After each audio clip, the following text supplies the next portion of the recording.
Robert Hayes pulled his silver Mercedes into the parking spot outside Platinum Jewelers, the most expensive jewelry store in downtown Chicago. The October wind was cold against his face as he stepped out of the car, adjusting his dark blue suit, jacket. Today was his wedding anniversary, 15 years with his second wife, Catherine. He needed to find something special, something that would make up for all the late nights at the office and missed dinners. At 54 years old, Robert had built a technology empire worth over $2 billion. His company created software that helped hospitals manage patient records, and it had made him incredibly wealthy. But money couldn't buy back time, and lately, Catherine had been dropping hints that she felt neglected.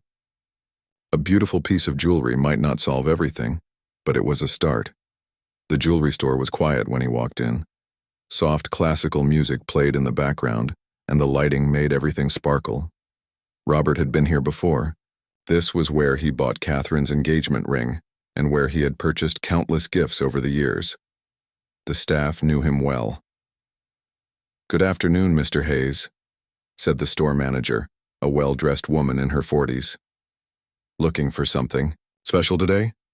"Anniversary gift," Robert replied, walking toward the display cases. 15 years. Needs to be memorable. He moved slowly from case to case, looking at rings, bracelets, and necklaces. Everything was beautiful, but nothing felt right. Catherine already had plenty of jewelry. He needed something unique, something with meaning. That's when he saw it. In a corner display case sitting on black velvet was a pendant that made his heart stop beating for a moment.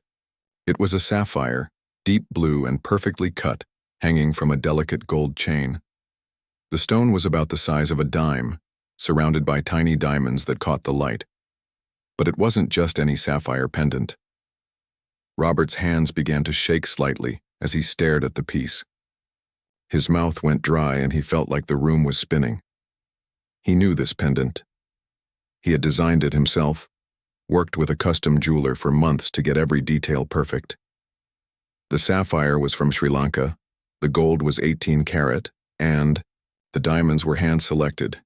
He remembered everything about it because it had been the most important gift he had ever given. "Excuse me," he called to the store manager, his voice coming out rougher than usual. "That pendant there, in the corner case, can I see it?" The woman walked over with her keys, unlocking the case carefully. "Ah, yes, this is a beautiful piece. It came in just recently. The craftsmanship is extraordinary." She lifted the pendant gently and placed it on a small velvet tray on the counter. Robert leaned forward, his heart pounding so hard he was sure everyone in the store could hear it. The sapphire was exactly as he remembered, deep blue with tiny flecks of lighter color like looking at the ocean from an airplane. The gold chain was delicate but strong, and the diamonds around the stone sparkled like stars. But it was the back of the pendant that would tell him for sure. "May I?" Robert asked, reaching for the piece. "Of course, Mr. Hayes." Robert picked up the pendant with trembling fingers and turned it over. There, engraved in elegant script on the back of the gold setting, were two initials, L.H. Lily Hayes, his daughter.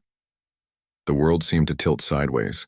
Robert gripped the edge of the counter to steady himself, staring at those two letters that confirmed his worst fear and his greatest hope at the same time. "Sir, are you all right?" the store manager asked, concern in her voice.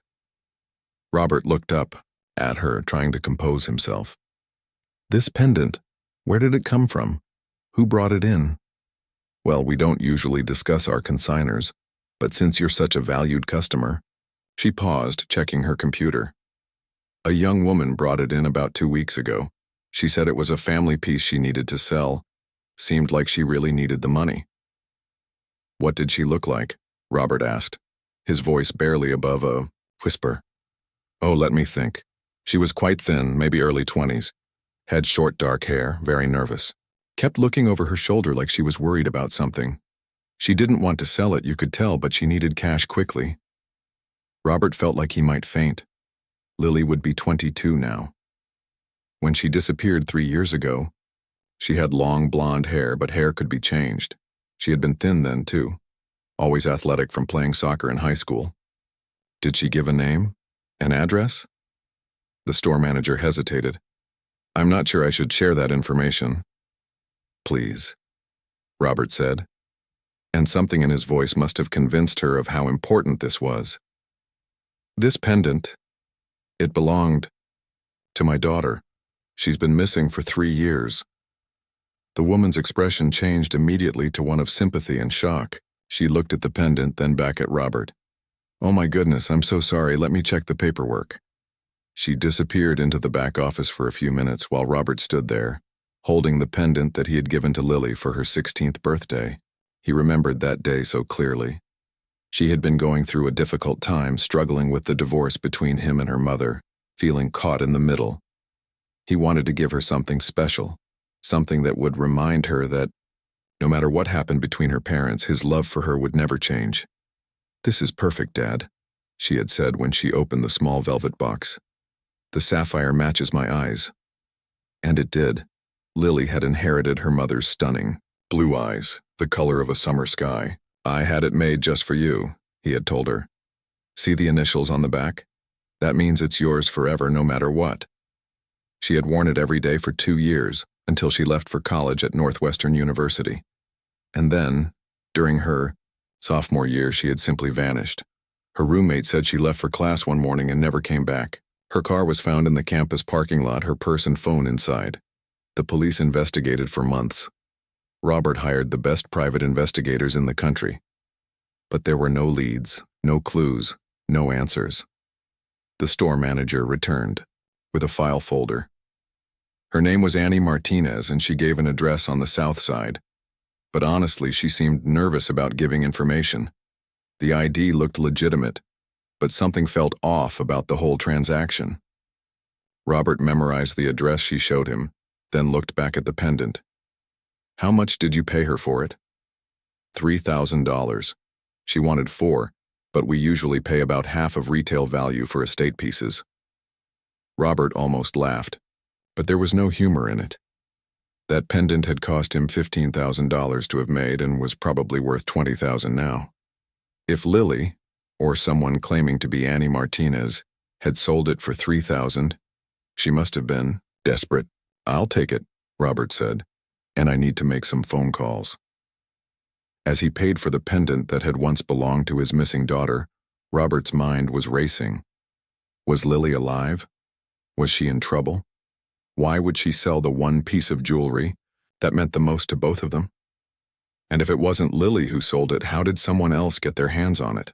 He walked out of the jewelry store with more questions than answers, but for the first time in 3 years he had hope. The pendant was a clue, maybe the only real clue he had gotten since Lily disappeared. He was going to find out who Annie Martinez really was, and he was going to follow this lead wherever it took him, even if it led him to answers he wasn't prepared to hear. Robert sat in his car outside the jewelry store for 20 minutes staring at his phone. The pendant lay in a small velvet box on the passenger seat, and every few seconds he would glance at it, still unable to believe what he had found. His hands were shaking as he scrolled through his contacts, looking for a name he hadn't called in over a year. Detective Victoria Cross, private investigator, the woman who had spent 18 months trying to find his daughter Lily before the trail went completely cold. Victoria had been a Chicago police detective for 15 years before starting her own investigation business. She was tough, smart, and didn't give up easily. When the police officially stopped actively searching for Lily, Robert had hired Victoria to continue the investigation. She had followed every possible lead, interviewed hundreds of people, and traveled to 3 different states chasing rumors and tips. But after a year and a half of dead ends, even Victoria had to admit they were out of options. The last conversation they'd had was painful for both of them. Victoria had recommended that Robert try to find a way to move forward with his life, while still holding on to hope. It wasn't the answer he wanted to hear. Now, staring at that phone number, Robert felt like he was about to restart a machine that had been sitting quiet for too long. Taking a deep breath, he pressed call. Cross Investigations. This is Victoria. Victoria, it's Robert Hayes. There was a long pause on the other end. Robert, it's been... How long has it been? 14 months, Robert said. Victoria, I found something. I need your help. What kind of something? Robert looked at the pendant again. Lily's pendant. The sapphire one I had made for her 16th birthday. Someone sold it to a jewelry store 2 weeks ago. Another pause, longer this time. Robert, you know there could be a lot of explanations for that. Someone could have stolen it, or found it, or... I know, Robert interrupted. But it's the first real lead we've had in 3 years. I have to follow it. Victoria sighed, and Robert could picture her sitting at her desk, probably surrounded by case files and empty coffee cups. Where are you now? Still at the jewelry store. Platinum Jewelers on Michigan Avenue. Don't move. I'll be there in 30 minutes. While he waited, Robert called his assistant and canceled all his meetings for the rest of the week. He didn't care about the technology conference he was supposed to speak at tomorrow, or the board meeting on Thursday. Nothing else mattered right now. Victoria arrived exactly 30 minutes later, driving the same beat-up Ford sedan she'd had when they first met. She was a woman in her early 50s, with graying brown hair and sharp green eyes that missed nothing. She walked with the confidence of someone who had spent decades dealing with the worst parts of human nature. But there was also a kindness in her face that had always made Robert trust her. You look terrible, she said as she got into his car. Thanks, you look exactly the same. Victoria smiled slightly. Show me what you found. Robert handed her the pendant box. Victoria opened it carefully, studying the piece for a long moment. She turned it over, looking at the engraved initials, then looked back at Robert. This is definitely the same one? You're absolutely sure? I designed it myself. Every detail. That's definitely Lily's pendant. Victoria nodded slowly. Okay. Let's go talk to whoever sold this to them. Inside the jewelry store, the manager, whose name turned out to be Patricia, was more than willing to help once Victoria showed her private investigator license and explained the situation. Patricia pulled out the file again and went through everything she remembered about the transaction. Like I told Mr. Hayes, she seemed nervous, Patricia said. Kept looking around like she was worried someone might see her. She had cash, which isn't unusual, but she wanted to get in and out quickly. What exactly did she say when she brought it in? Victoria asked, taking notes. She said it was a family heirloom that she couldn't afford to keep anymore. She seemed sad about selling it, but also desperate for the money. I remember feeling sorry for her. Victoria looked at the paperwork. This address she gave. It's on the south side. Did she have a car? Did you see how she got here? I don't know. She was already inside when I noticed her. But now that you mention it, I don't think I saw her go to the parking lot when she left. She might have walked or taken public transportation. What about security cameras? Victoria asked. Patricia's face lit up. Oh yes, we have cameras. They save footage for 30 days. Since this was only 2 weeks ago, we should still have it. They went into the back office, a small room filled with monitors and filing cabinets. Patricia pulled up the footage from 2 weeks ago, fast-forwarding through hours of video until she found the right time period. There, she said, pointing at the screen. That's her. Robert leaned forward, his heart pounding again. On the grainy security video, he could see a young woman approaching the counter. She was thin, probably about 5 feet 6 inches tall, with short dark hair. She wore jeans and a gray sweatshirt, and just as Patricia had said, she kept looking around nervously. But the baseball cap she wore was pulled down low, and the angle of the camera made it impossible to see her face clearly. Robert stared at the screen, trying to find something, anything that would tell him if this was his daughter. Can you make it bigger? He asked. Patricia zoomed in, but the image became blurrier. The woman's features were impossible to make out, clearly. Robert could see that she was young and thin, but beyond that it could have been anyone. Victoria was studying the footage carefully. Play it again, slower this time. They watched the woman walk to the counter, pull the pendant from her purse and hand it to Patricia. Her movements were quick and nervous. She signed the paperwork without looking up, took the cash, and left within 5 minutes. Look at how she holds herself, Victoria said quietly to Robert. The way she walks. Does that look familiar to you? Robert watched again, focusing on the woman's posture and movement.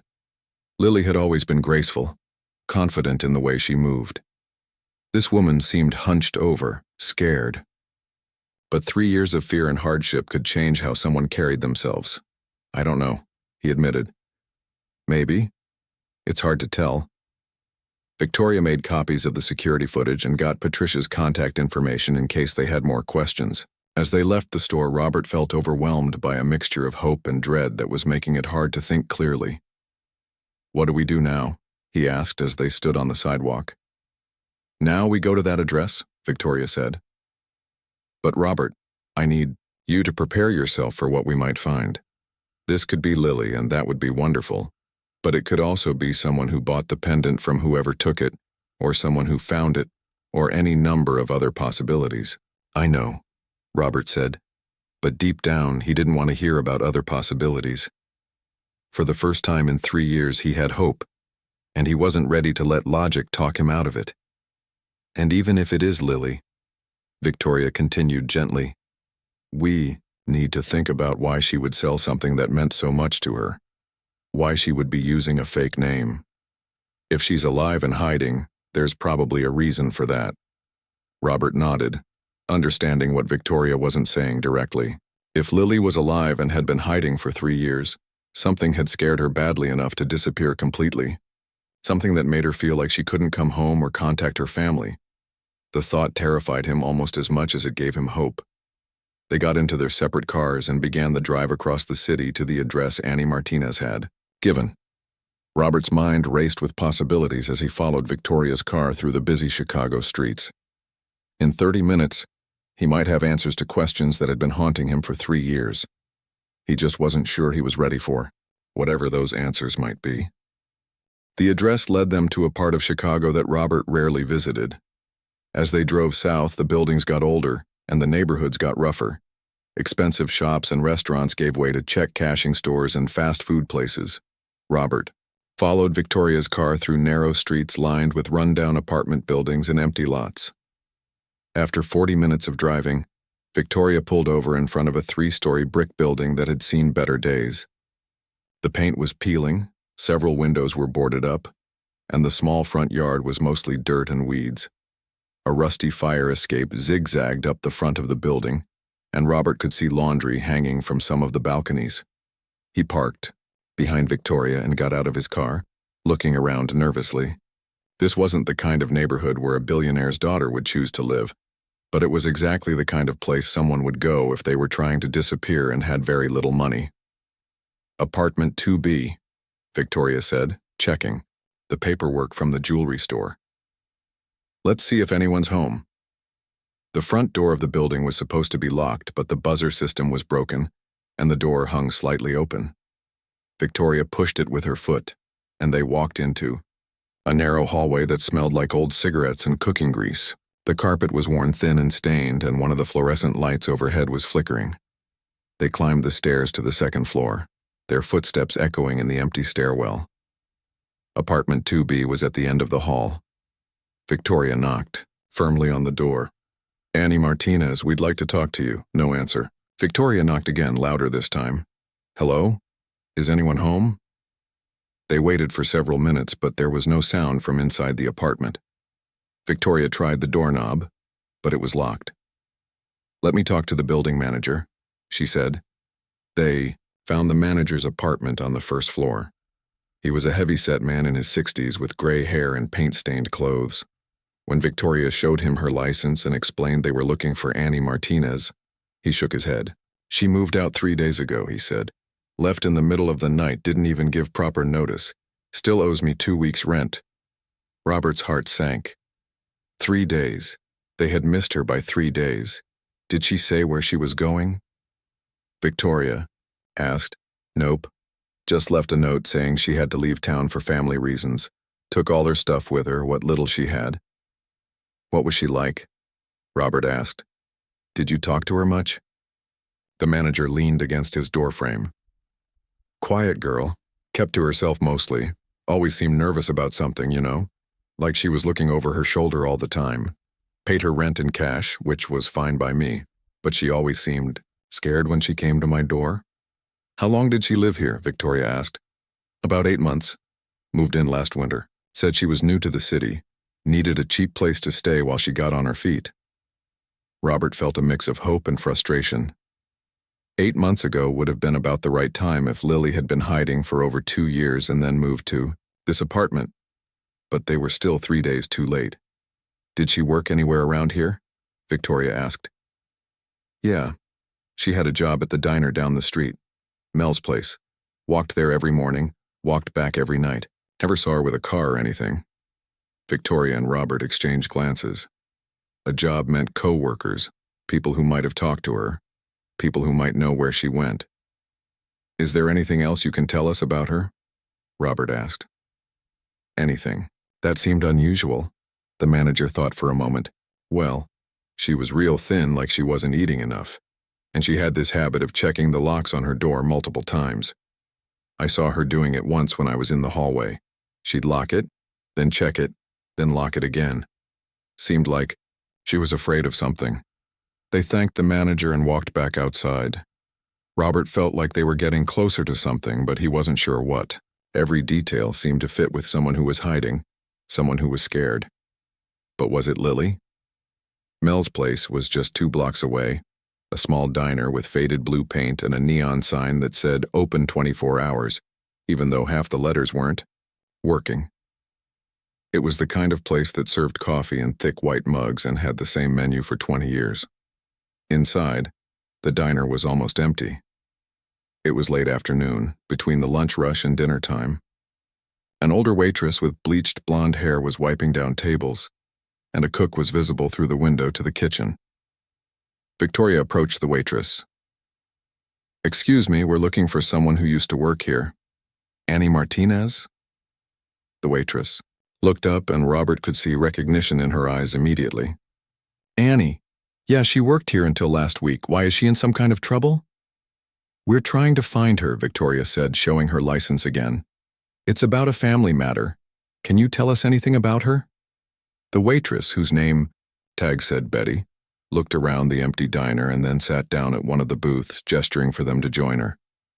"Poor kid," Betty said with a sigh. "Something was eating at her, you know? She was a good worker, always on time, never complained. But she was jumpy as a cat. Every time the door chimed when someone came in, she'd look up real quick like she was expecting trouble." Robert leaned forward. "What did she look like?" "Pretty girl, but too skinny. Had short dark hair, kind of choppy like she cut it herself. Blue eyes, though, real pretty blue eyes. Always looked tired, like she wasn't sleeping much." Robert's breath caught. Lily had blue eyes, the same blue as the sapphire in her pendant. "Did she ever talk about her family?" Victoria asked. "Or where she came from?"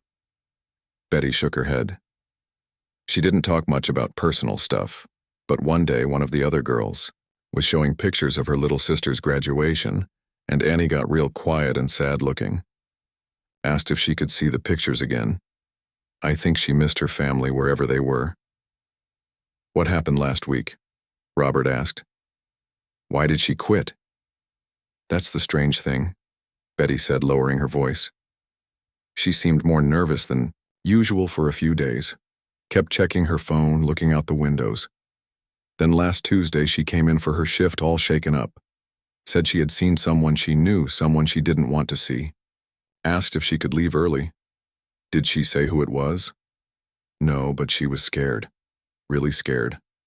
The next day she called and said she couldn't come in anymore, that she had to leave town right away. Haven't heard from her since." Robert felt like his chest was getting tight. If this was Lily, and if she had been hiding for 3 years, what could have scared her enough to run again? "Did anyone else see this person she was worried about?" Victoria asked. "Well, funny you should ask," Betty said. "Carlos, our cook. He said he saw a guy hanging around outside for a couple days around that time. Said the guy was just standing across the street like he was watching the place.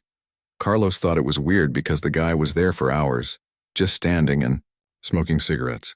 "What did this guy look like?" Robert asked, though he wasn't sure he wanted to know the answer. Carlos said he was tall, maybe in his 30s, dark hair, wore a leather jacket. Carlos only mentioned it because it seemed strange, you know? "Who stands on a street corner for hours unless they're watching something?" Victoria made notes while Betty talked. Robert's mind was racing. If Lily had been hiding from someone for 3 years and that person had found her, it would explain why she had to run again. "Is Carlos here today?" Victoria asked. "He's in the back. Carlos, can you come out here for a minute?" Carlos turned out to be a friendly man in his 40s who confirmed what Betty had said about the man in the leather jacket. He added that the guy had asked him once if he knew Annie, claiming to be an old friend trying to surprise her. "I didn't tell him nothing," Carlos said. "Something about him felt wrong, you know. Annie was a sweet kid, but she was scared of something. I wasn't going to help some stranger find her if she didn't want to be found." Robert felt grateful to Carlos for protecting Annie, whoever she really was. As they left the diner, Robert's emotions were all over the place. They were getting closer to finding out who Annie Martinez really was, but every piece of information made the situation seem more dangerous. If this was Lily, she wasn't just hiding for no reason. Someone had been looking for her, someone who scared her enough to disappear again after 8 months of building a life in this neighborhood. "What do you think?" Robert asked Victoria as they stood outside the diner. "I think Annie Martinez was running from someone," Victoria said carefully, "and I think that someone found her last week." Robert looked back at the diner, imagining his daughter working there, serving coffee and trying to build a new life while constantly looking over her shoulder. The thought broke his heart. "So where do we look now?" Victoria pulled out her phone. "We start checking bus stations, train stations, anywhere someone might go if they needed to leave town quickly. And we pray that we find her before whoever was looking for her does." As they walked back to their cars, Robert realized that finding the pendant might have been both the best and worst thing that could have happened. It had given them a trail to follow, but it had also revealed that his daughter, if Annie really was Lily, was in more danger than he had ever imagined. Victoria spent the next 2 days calling every bus station, train station, and airport within 100 miles of Chicago. Robert couldn't sit still. He paced around his office, unable to focus on anything except the search for his daughter. Every phone call from Victoria made his heart race, hoping for good news. On Thursday morning, Victoria called with a breakthrough. "I found something," she said, and Robert could hear the excitement in her voice. "A young woman matching Annie's description bought a bus ticket to Denver 2 days ago. The ticket agent remembered her because she paid cash and seemed really nervous." "Denver?" Robert said. "Why Denver?" "I don't know, but there's more. She didn't take the bus to Denver. She bought a ticket there, but the driver says she never got on. The ticket agent at the counter thinks she might have been trying to throw someone off her trail." Robert felt his heart pounding. "So where did she really go?" "That's what I'm trying to figure out, but Robert, I think I know who was chasing her." Victoria had been doing research on Annie Martinez, trying to find out if the name meant anything. She had discovered that there was a real Annie Martinez who had died in a car accident in Texas 3 years ago. Someone had been using a dead woman's identity. "But here's the interesting part," Victoria continued. "I found some old police reports from when Lily was at Northwestern. Did you know she had reported a boyfriend for harassment?" Robert sat down heavily in his chair. "What? No, she never told me about that." "His name is Derek Thompson, 26 years old, from Wisconsin. According to the reports, Lily dated him for about 6 months during her sophomore year. When she tried to break up with him, he started following her around campus, showing up at her classes, calling her constantly." Robert felt sick. His daughter had been in trouble and he hadn't known about it. "The reports show that campus security talked to him several times," Victoria said. "But Lily disappeared before the situation was resolved. Robert, I think she didn't just disappear randomly. I think she was running from him." "Why didn't she come to me?" Robert asked, his voice breaking slightly. "Why didn't she tell me she was in trouble?" "Maybe she was scared," Victoria said gently. "Maybe she thought she could handle it herself. Or maybe she was trying to protect you. Young people don't always make the best decisions when they're scared." Victoria had been tracking Derek Thompson's movements over the past 3 years. He had moved around a lot, always seeming to be searching for something, or someone. "I think he's been looking for her this whole time," Victoria said. "And I think he found her last week in Chicago. So where is she now?" I'm still working on that. But I have an idea. There's a Greyhound station about 60 miles west of Chicago in a small town called Riverside. It's the kind of place someone might go if they wanted to buy a ticket without being noticed. I'm heading there now. Robert didn't hesitate. I'm coming with you. Robert, I don't think that's a good idea. If we do find her, she might be scared. She might run again if she sees you. I don't care, Robert said, already grabbing his car keys. If there's any chance my daughter is at that bus station, I'm going to be there. The drive to Riverside took an hour and a half. Robert followed Victoria's car through small towns and farmland, his mind racing with questions and fears. What if they were too late again? What if Derek had already found Lily? What if she didn't want to see him? Riverside was the kind of small town that most people drove through without stopping. Main Street had a few shops, a diner, and a gas station. The Greyhound station was a small building next to a parking lot with spaces for 3 buses.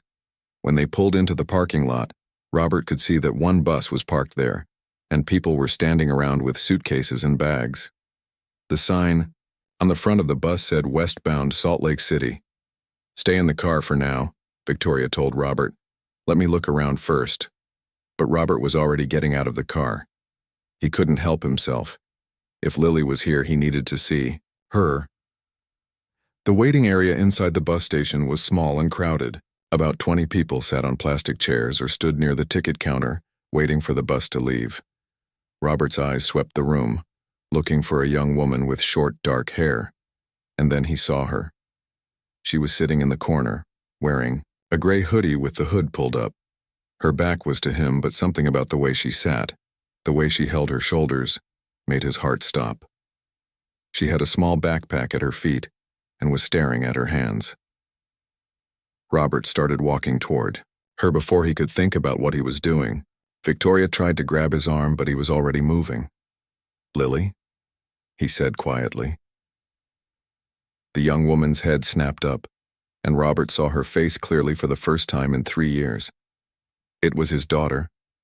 She looked different, thinner, older, with short dark hair instead of the long blonde hair he remembered, but her eyes were the same, that bright blue color that matched the sapphire pendant. She stared at him in shock, her mouth falling open. "Dad," she whispered. For a moment, neither of them moved. Then Lily jumped up from her chair and looked around, frantically, like she was planning to run. "Lily, wait," Robert said, taking a step closer. "Please don't run." "How did you find me?" she asked, her voice shaking. "I was so careful. I changed my name, I moved around, Your pendant," Robert said simply. "You sold your pendant." Lily's hand went automatically to her throat, where the pendant used to hang. Her eyes filled with tears. "I didn't want to," she said. "I never wanted to sell it. But I needed money to get out of Chicago, and it was the only thing I had that was worth anything." "Lily, why didn't you come home?" Robert asked, his own voice breaking. "Why didn't you call me? I've been looking for you for 3 years." "Because I couldn't," Lily said, louder now. Several people in the waiting area turned to look at them. "Don't you understand? I couldn't come home because of Derek. He said he would hurt you. He said he would hurt Mom. He said he would hurt everyone I cared about if I ever tried to contact my family." Robert felt like someone had hit him in the stomach. "What are you talking about?"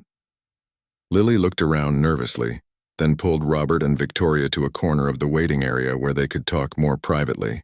"Derek Thompson," she said, her voice barely above a whisper. "I dated him at college. I thought he was nice at first, but then he became controlling, jealous. When I tried to break up with him, he got angry.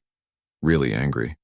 She told them about the months of harassment at college, how Derek had followed her everywhere, how he had threatened her friends to try to control her. "The night I disappeared, he cornered me after class," Lily continued. "He told me that if I ever tried to leave him or contact the police again, he would come after my family. He knew where you lived, Dad. He knew where Mom worked. He had pictures of both of you." Robert felt rage building in his chest. "Why didn't you tell me? I could have protected you." "I was 19 years old and terrified," Lily said, tears streaming down her face now. "I thought I could handle it myself. I thought if I just disappeared, if I made everyone think something had happened to me, Derek would leave my family alone. So you've been hiding for 3 years? I moved around constantly. Different cities, different names, different jobs, always paying cash, never staying anywhere too long. I thought I was safe in Chicago. I had been there for 8 months, longer than anywhere else. I thought maybe Derek had given up. But he found you, Victoria said quietly.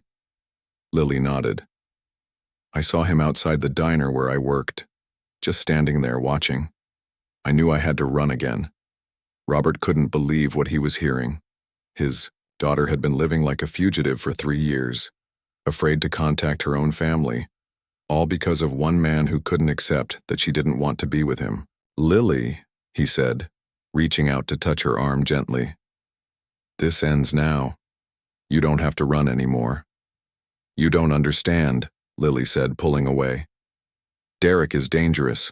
He's been looking for me this whole time. If he finds out I've contacted you, he's not going to hurt anyone, Robert said firmly. I have money, I have resources, I have lawyers. We're going to stop him. Dad, you can't just throw money at this problem. Maybe not, but I can hire the best security company in the country. I can make sure you're safe. I can make sure our whole family is safe. Victoria stepped forward. Lily, your father is right. Running away isn't the answer. This Derek person has been controlling your life for 3 years. Don't you think it's time to take that control back? Lily looked between them, her face showing the conflict she was feeling. Robert could see that she wanted to believe them, wanted to come home. But 3 years of fear wasn't easy to overcome. What if he finds us? She asked quietly. Then we'll deal with him, Robert said. Together, as a family. The announcement came over the loudspeaker that the bus to Salt Lake City was ready for boarding. Lily looked at her backpack, then at the bus, then back at her father. I'm scared, she admitted. I know, Robert said, but you don't have to be scared alone anymore. After a long moment, Lily picked up her backpack, but instead of walking toward the bus, she walked toward her father. Okay, she said. Let's go home. Robert hugged his daughter for the first time. In 3 years, and for the first time since she disappeared, he felt like everything might actually be okay. The ride back to Chicago was quiet. Lily sat in the passenger seat of Robert's car, staring out the window at the farmland passing by. Every few minutes, Robert would glance over at her, still hardly believing that his daughter was really there. After 3 years of searching, of hoping, of imagining this moment, he didn't quite know what to say. Are you hungry? He asked finally. We could stop somewhere. Lily shook her head. I'm okay, I can't believe this is real. I've imagined seeing you again so many times, but I never thought it would actually happen. I never stopped looking, Robert said quietly. Not for a single day. I know. That's what made it so hard. I wanted to call you so many times, especially in the beginning. But Derek, he showed me pictures of you, Dad. Pictures of you at work. Pictures of your house. He knew everything about your life. I couldn't risk it. Robert's hands tightened on the steering wheel. The thought of someone watching him, threatening his family, made him angrier than he had ever been. But he pushed down the anger. Right now, the most important thing was getting Lily somewhere safe. Victoria had driven ahead to make arrangements. By the time they reached Chicago, she had already contacted Robert's security company and arranged for protection at his house. She had also spoken to a lawyer who specialized in stalking cases. The first thing we need to do is file a police report, Victoria explained when they met at Robert's house. Derek Thompson has been committing multiple crimes for 3 years. Stalking, harassment, making terroristic threats, we need to get all of this on record. Lily was sitting on the couch in Robert's living room looking small and overwhelmed. The house was huge compared to the tiny apartments she had been living in, and everything felt strange and familiar at the same time. What if filing a report makes him angry? Lily asked. What if it makes things worse? Things can't get worse than they already are, Robert said, sitting down next to her. You've been running for 3 years. You've been living in fear, unable to contact your family, unable to have a normal life. We can't let him keep controlling you like this. The next few days were a whirlwind of police reports, lawyer meetings, and security arrangements. Victoria had been tracking Derek's movements, and they discovered that he had been in Chicago just 4 days ago, right around the time Lily had fled the city. The police issued a warrant for his arrest on multiple charges. But the legal process was just one part of Lily's recovery. The harder part was learning how to live without fear again. The first night at Robert's house, Lily barely slept. She kept getting up to check the locks on the doors, looking out the windows, jumping at every small sound. Robert found her at 3 a.m, sitting in the kitchen with all the lights on. "I can't turn them off," she said when she saw him. "I know it's silly, but I've been sleeping with lights on for 3 years. Darkness makes me feel trapped." "It's not silly," Robert said, sitting down across from her. "You've been through something terrible. It's going to take time to feel safe again." Over the next few weeks, they slowly began to rebuild their relationship. It wasn't easy. Lily had been through trauma that had changed her, and Robert had to learn how to be patient with her healing process. She couldn't eat much at first. 3 years of barely having enough money for food had shrunk her appetite. She was startled by loud noises, and she had trouble being in crowded places. But slowly, day by day, she began to relax. Robert arranged for her to see a counselor who specialized in trauma and abuse cases. Dr. Patricia Williams was a kind woman, in her 50s, who had worked with many stalking victims. She helped Lily understand that what had happened to her wasn't her fault, and that the fear she felt was a normal response to an abnormal situation.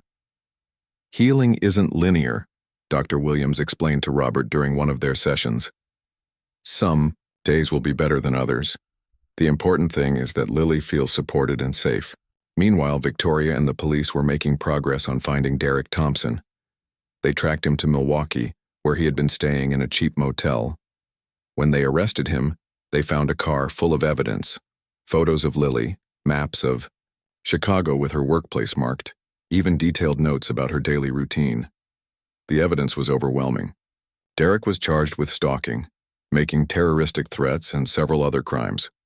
His lawyer tried to negotiate a plea deal, but Robert's attorney pushed for the maximum sentence. "This man stole 3 years of my daughter's life," Robert told the prosecutor. "He needs to face the full consequences of what he did." During the legal proceedings, they learned more about Derek's behavior.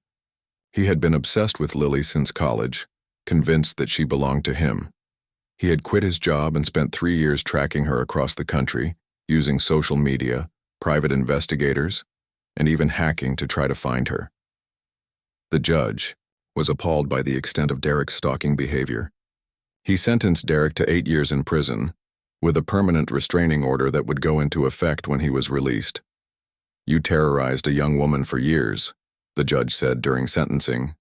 "You destroyed her sense of safety and stole years of her life that she should have spent with her family. This sentence reflects the seriousness of your crimes."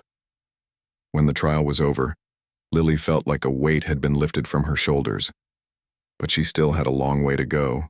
In her recovery, Robert decided to take time off from work to spend with his daughter. They went for long walks, watched movies together, and slowly began to talk about the 3 years they had lost. "I thought about you every day," Lily told him one evening as they sat on the back porch. "I used to imagine what you were doing, whether you were okay, whether you had given up hope of finding me." "I never gave up hope," Robert said. "Even when the police stopped looking, even when everyone told me to move on, I knew you were out there somewhere. I could feel it."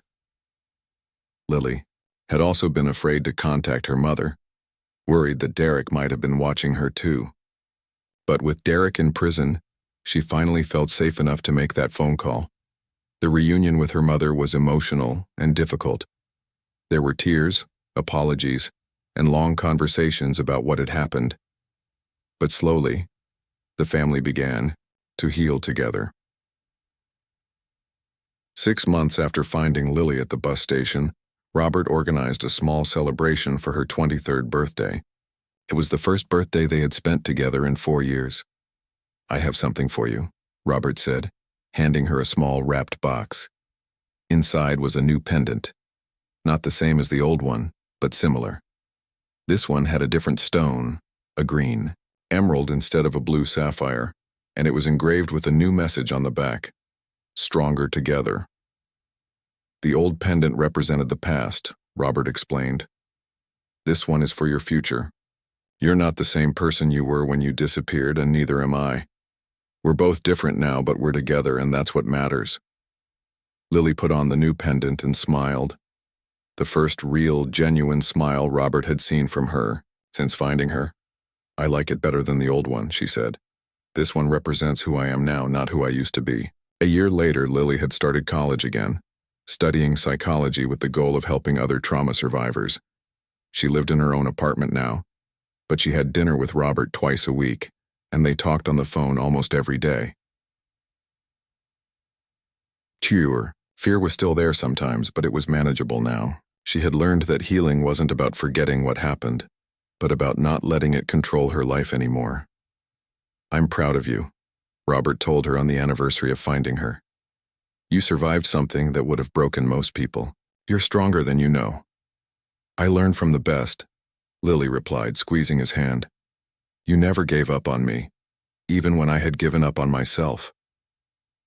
The pendant gleamed at her throat, catching the light. It was a symbol of their new beginning, proof that even after the darkest times, families could find their way back to each other. And for the first time in 4 years, Robert knew that everything was going to be okay.